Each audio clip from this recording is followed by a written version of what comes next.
Лисичанск – один из самых уродливых арт-объектов современности. Кассетный боеприпас, ракетные установки.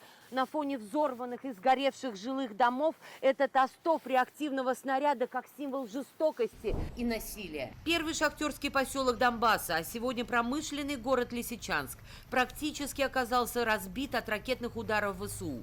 Когда-то здесь проживали более 100 тысяч человек.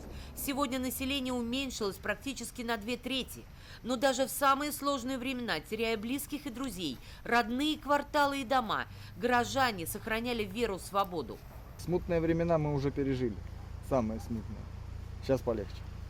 Вот когда были тут нацики, укроп, тогда было очень плохо, очень плохо.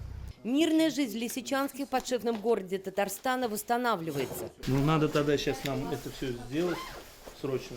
У нас осталось 2 дня. Евгений Варакин, заместитель премьер-министра Республики Татарстан, курирующий эту работу на месте, считает, что сегодня ежедневного внимания требуют все сферы жизни. Здравоохранение в этом списке в приоритете. Предыдущая власть, несмотря на то, что оставалось здесь мирное население, методично уничтожала все, что может пригодиться в дальнейшей мирной жизни. То есть это и медицинское оборудование, были угнаны все машины скорой помощи. Восстанавливать намеренно уничтоженную инфраструктуру города сюда приезжают строители, энергетики, медики и волонтеры из Татарстана. Привезли хороший этот материал, Татарстан. И вот работников наняли тут, и работу им оплачивают эту. И быстро-быстро ребята стараются, кушают же кашку. Еще год назад каша на костре от волонтеров из набережных Челнов была единственно возможной горячей пищей для многих. Сегодня, благодаря поддержке нашей республики, у горожан свет и вода. У нас есть свет, у нас есть вода, вот, у нас есть тепло, потому что в прошлом году мы мерзли. А кашу все равно ждут. И в пунктах гуманитарной помощи, и в больнице. Перловки побольше. Перловка больше нравится? Да, большое спасибо. Перловка завтра у нас. Ждут все.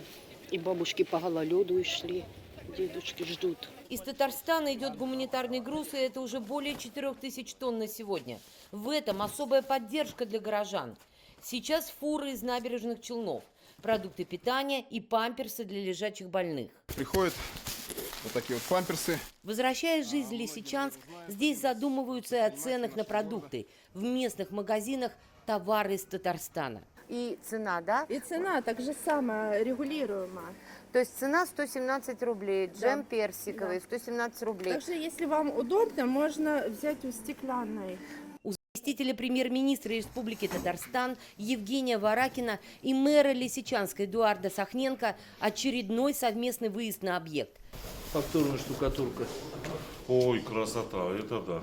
Будут это очень... лестничные марши, будут такие и коридоры. Вот да, отличное решение. Пока жизнь в Лисичанске назвать безопасной сложно. Куда она летит? Куда-то. Но здесь никто не сомневается. Все получится, ведь мы Россия. Алина Сулейманова, Андрей Ключников, ТНВ.